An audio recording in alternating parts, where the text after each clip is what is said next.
AFIO Now is presented by Northwest Financial Advisors, where our world revolves around you.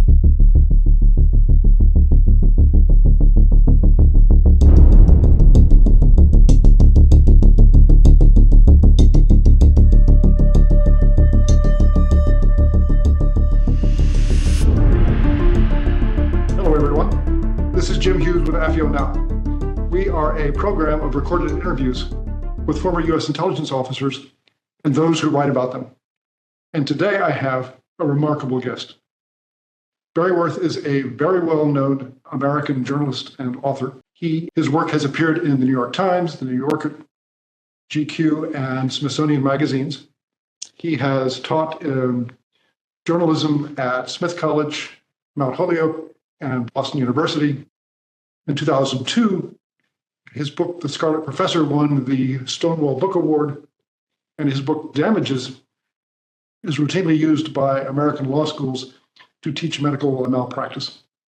He has a brand new book out. It's called Prisoner of Lies. It is the story of Jack Downey, a young CIA officer imprisoned in China in the early history of the CIA. Barry, welcome to AFIO Now. Good to be here. Thanks for having me on. Barry, what kind of resources were you able to access in doing your research? And were you able to look at Downey's recently published memoirs? You know, Downey's memoirs are really the foundation of this book. He really didn't cooperate with anybody on a biography while he was alive. He didn't publish his own version of his story, although he did write this unpublished prison memoir, which he hoped to turn into a campaign autobiography.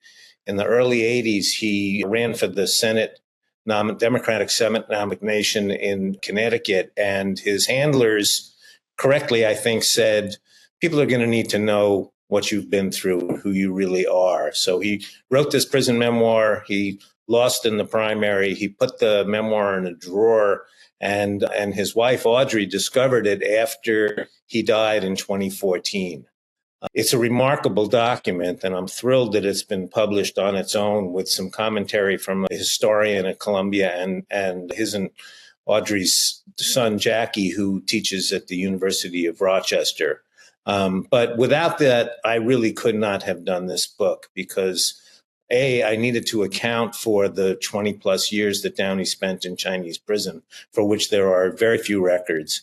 And B, he is a uniquely compelling person, I think. And without his voice, I think the book would have been a much thinner document. So that was number one. In terms of other sources, the CIA itself was distinctly unhelpful to me, I discovered. I went through all the processes, FOIA requests, mandatory disclosure requests, and I got very little information out of the agency itself. In fact, I got one document that had been previously classified, and that was Secretary of State John Foster Dulles' letter to Audrey Downey explaining to her why the department refused to break its policy and allow her to travel to China to see Jack.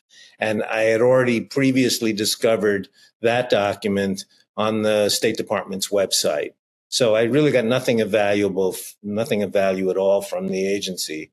And I did. What I really wanted most was his debriefing transcripts. When he got back from China, he spent a week in various motel rooms with a psychologist. And this would be of immense interest to everybody, I think, but I was unable to obtain those transcripts. So what I got instead were various published sources. A young historian who had been a graduate student at the University of Maryland wrote his master's thesis on the case, and he uncovered a lot of documentation.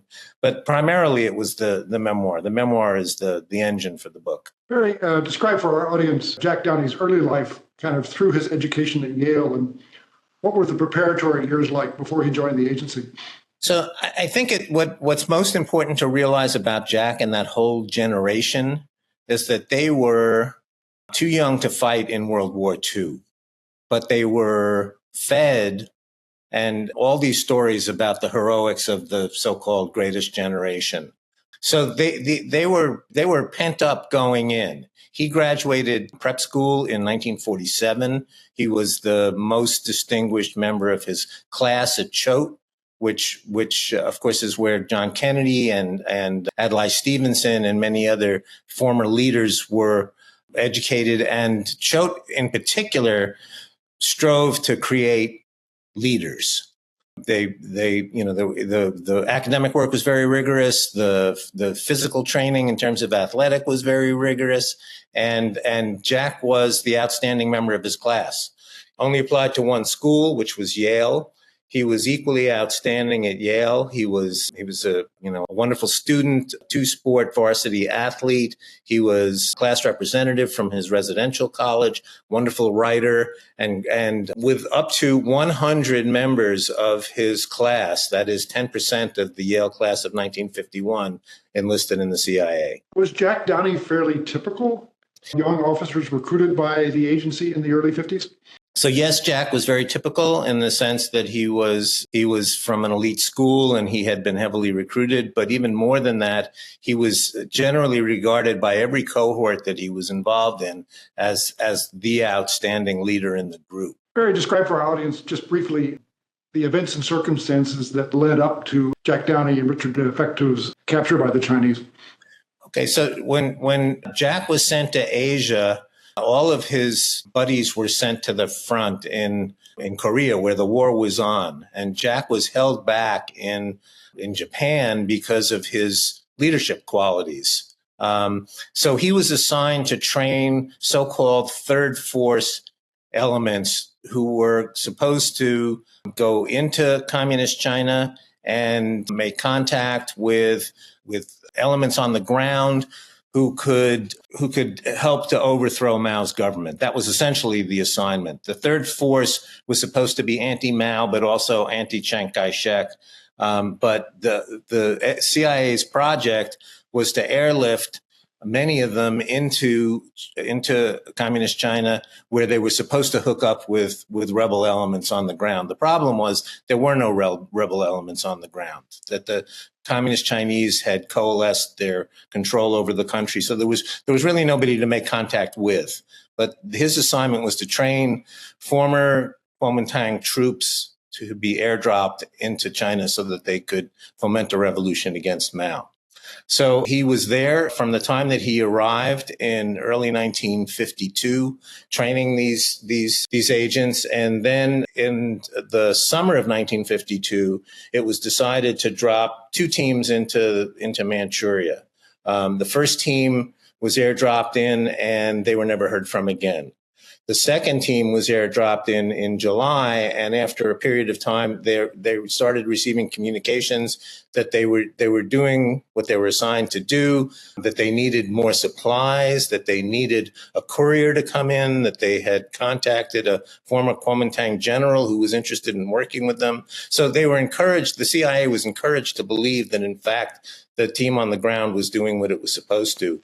And Downey and Fecteau, at the last minute, were brought in to run a winch and hook apparatus that was going to airlift this courier into a slow-moving plane in the middle of the night. And obviously, the plane was shot down and they were captured. Talk about their incarceration. What was their imprisonment like, and did it change over the years? Yeah. So the team on the ground had been doubled, and they were lured in.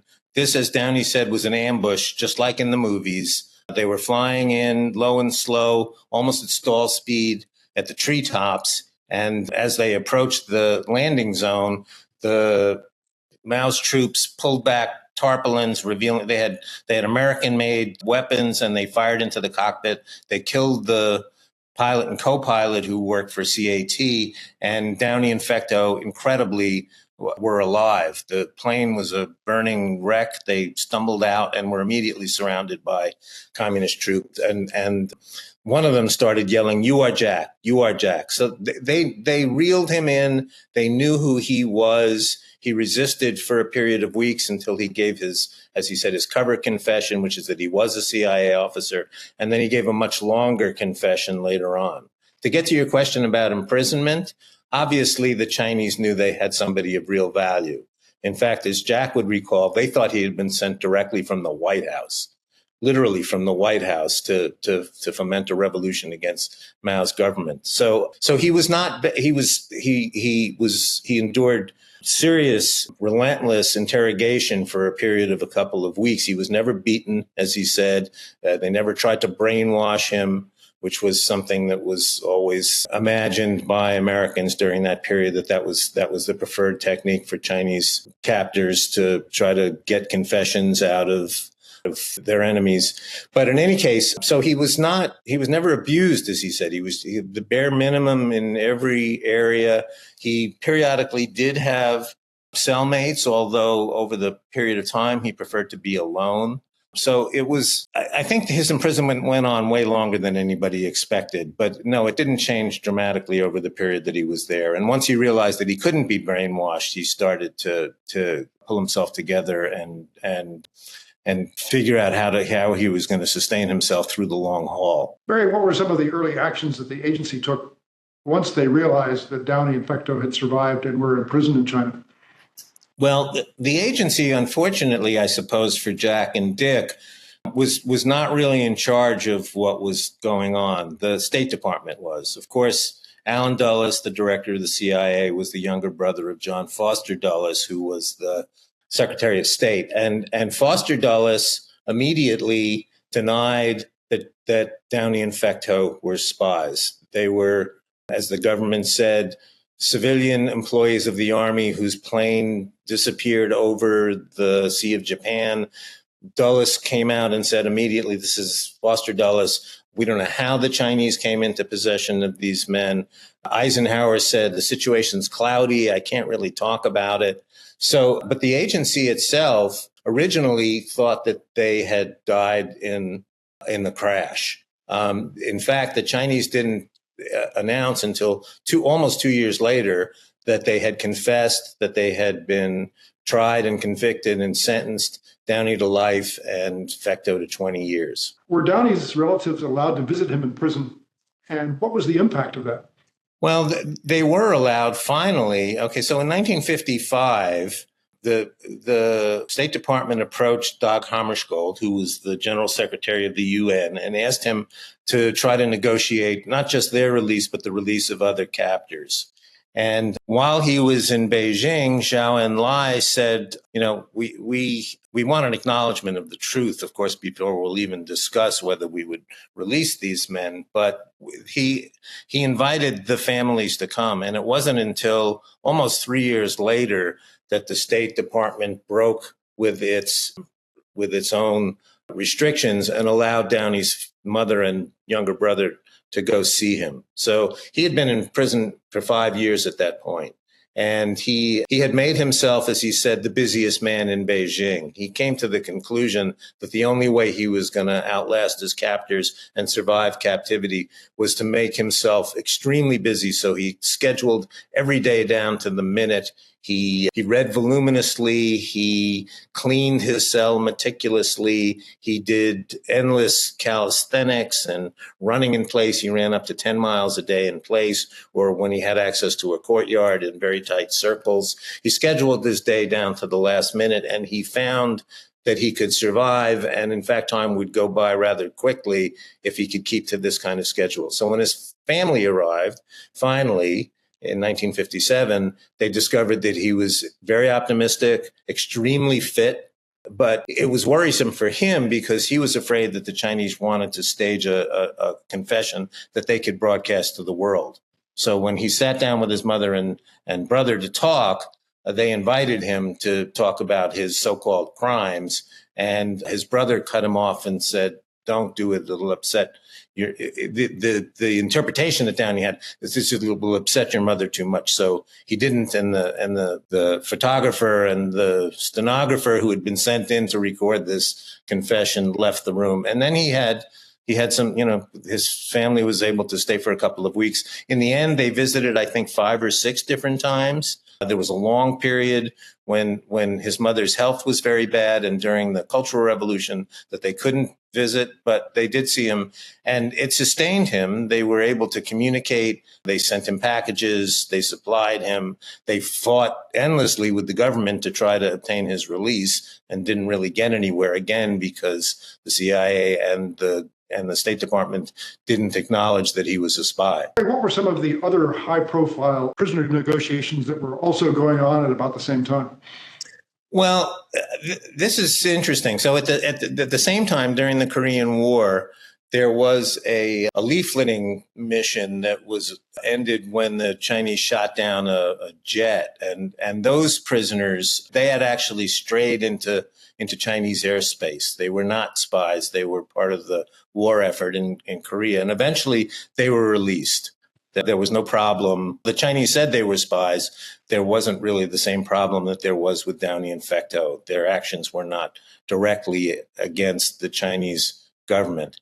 But I think that the story that really illuminates the Downey and Fecteau story is the story of Francis Gary Powers. So in 1960, of course, the last of the U-2 spy missions, Powers was shot down over Russia, and it was the Russians took a chapter out of the Chinese government's book in that they decided initially not to announce that they had Powers and not to announce that Powers's plane had been recovered largely intact and that his high visibility photographic equipment and data gathering equipment was all in their hands. They just didn't say anything initially. And the United States, as it did with Downey and Fecteau, rolled out a cover story, said that a weather plane had been gone off course and had disappeared. And then a few days later, Khrushchev really punished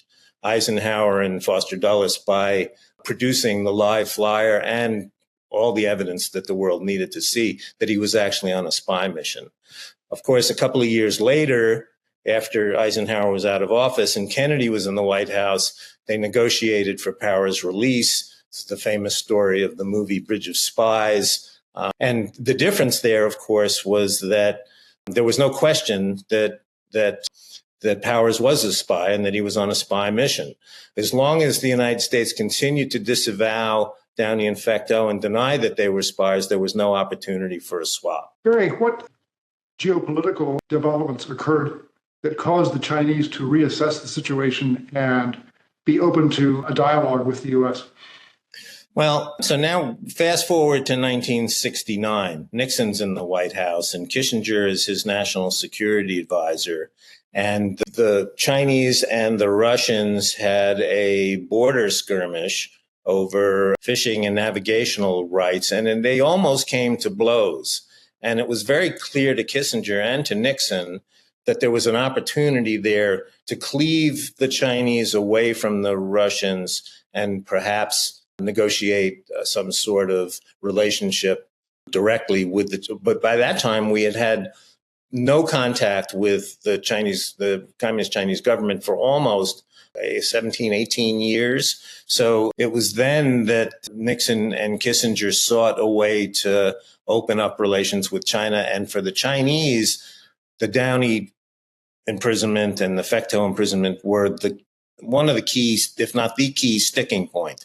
The United States had still not acknowledged that they were on a spy mission. Now it's 17 years afterwards. And officially, Downey and Fecteau were still civilian employees of the Army, still had disappeared over the Sea of Japan, still had somehow come into the possession of the Chinese government, somehow that was, officially was not understood. Of course, it was an open secret by then that Downey and Fecteau had been on a spying mission. So slowly, Kissinger kept pushing to have the United States reevaluate its position. And ultimately, it was decided that it was necessary to at least acknowledge that they were spies, if not apologize, which was part of the formula that had been proposed to Kissinger by Jerry Cohen, who was representing Downey's Yale class in trying to get his release. And this led, of course, to Kissinger's secret visit to China and then the much heralded Nixon visit a little while later. One of the most remarkable things to me is that Nixon made a very famous comment during that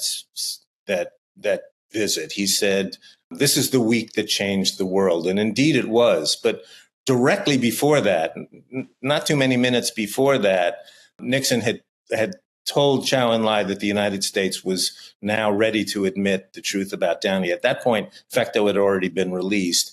And so and this was all well captured. So I've been able to present it in the book. But here you have a meeting between Nixon and Chow En-lai. And really the last thing that he says is, okay, we're going to acknowledge that in truth, Downey and Fecto were spies. And then he goes out and proclaims to the world at a toast with Mao, "This is the week that changed the world." So very, very central to all those negotiations during the normalization was this particular case.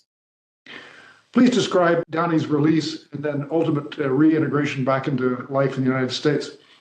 So Nixon and Kissinger said, okay, we'll admit that they're spies. And Chow En-lai said, okay, well, Downey's behaved himself extremely well. We can shorten his sentence, but we don't really have the ability to release him. There's no legal precedent for this.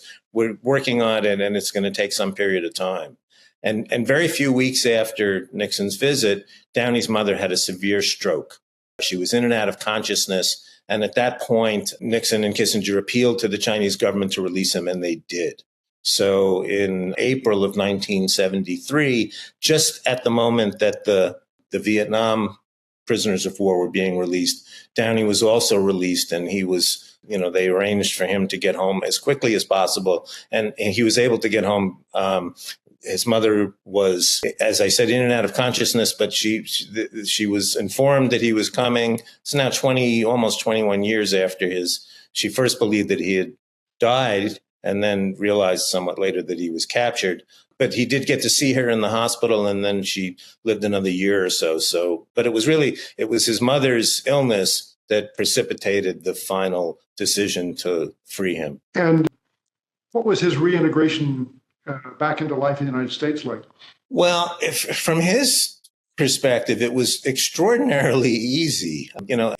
It's hard to imagine that it was easy, but he got home. He was in remarkable condition, I think, both physically and mentally. He quickly applied to all the top law schools because this is what he had been planning to do when he first went away in 1952. Of course, it's now 1973. But the most remarkable thing that happened is that a Chinese American woman whose life had been almost an inversion of his, Audrey Lee, was living in New Haven at that time and read about she had been born very close to where he was first shot down and imprisoned in Shenyang. And her family emigrated first to Taiwan and then came to the United States because her father, who was a doctor, got a job teaching in Oregon, and then she migrated east. So as she was working as a lab tech at Yale at the time, and she read about Downey, and she thought, here's somebody who I could talk to who wouldn't have romanticized notions about what life in China is. So she approached him, and they fell immediately in love. So within months of being back, he could see a way forward for himself. He went to law school. He had Audrey, and a year later he gave a interview to the Boston Globe, and he said, it's really pretty remarkable to me, but this really hasn't been all that hard. I thought it was going to be harder than it is. So maybe we're all more capable of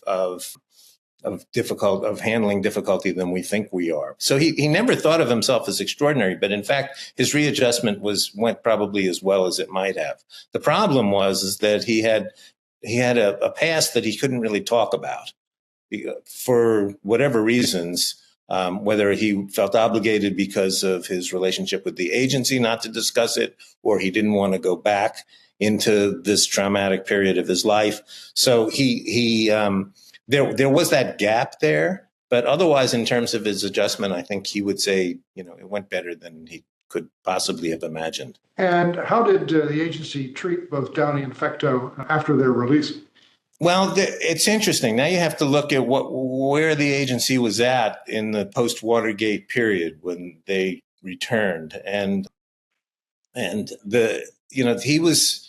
this was during the period that the family jewels were all revealed, all of the abuses and misconduct and illegalities of the CIA's past involvement in the United States. So the agency was back on its heels. They took very good care of them. There was a guy named Ben DeFelice, and maybe he's very well known within the agency. I hadn't heard about him until I started reporting on the book, but he was in charge of outreach to the families.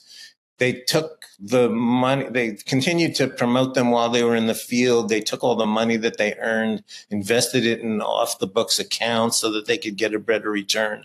So Fecteau and Downey both returned to a hefty sum of money, which enabled them to move forward. But this was just another bad chapter among many bad chapters that were being revealed to the public in the 1973, 1974, 1975 period. So he wasn't embraced. He got standard commendations. It was just another embarrassment to not have to really address. It was only later that some of the DCIs thought, Downey and Fecteau were heroic and we should recognize them as such. But that didn't happen until more than a decade after they returned home. More than 2 decades after they returned home. And how was Downey remembered by his class at Yale? Well, he was, I think of him as the man who wasn't there. As I said to you, many of them had gone into the CIA. A lot got out pretty fast when they found out that it wasn't going to exempt them from being drafted. The Korea War was still on, and the work wasn't cut out for everybody. But he was their hero, and they worked very hard to try to get him released. They never forgot him. There was a guy named Putt Westerfield who had also gone into the agency, who was Downey's roommate both in prep school and at Yale, who made sure that he was front and center for the government, and he kept in contact with all of the classmates about Downey's condition and the progress in terms of trying to get him released. So they were thrilled to have him back. I mean, it was a very distinguished class. Jim Lilly was in this class, Rufus Phillips was in this class, and they tried very hard to get him out, and they were thrilled that he was finally released. Well, it's a fascinating book. I have read it and thoroughly enjoyed it. It's called Prisoner of Lies. I think in particular, Barry does an excellent job of tying the events of Jack Downey's capture and incarceration to major political events around the globe. And it really makes for great reading, especially for serious historians. I want to thank Barry Werth for a very interesting interview. Thank you, Jim. Appreciate it. AFIO is a small, nonprofit, apolitical, educational organization whose main mission is to help prepare the next generation of intelligence officers to confront the challenges our nation faces in the years ahead. To learn more or support our outreach programs, visit www.afio.org.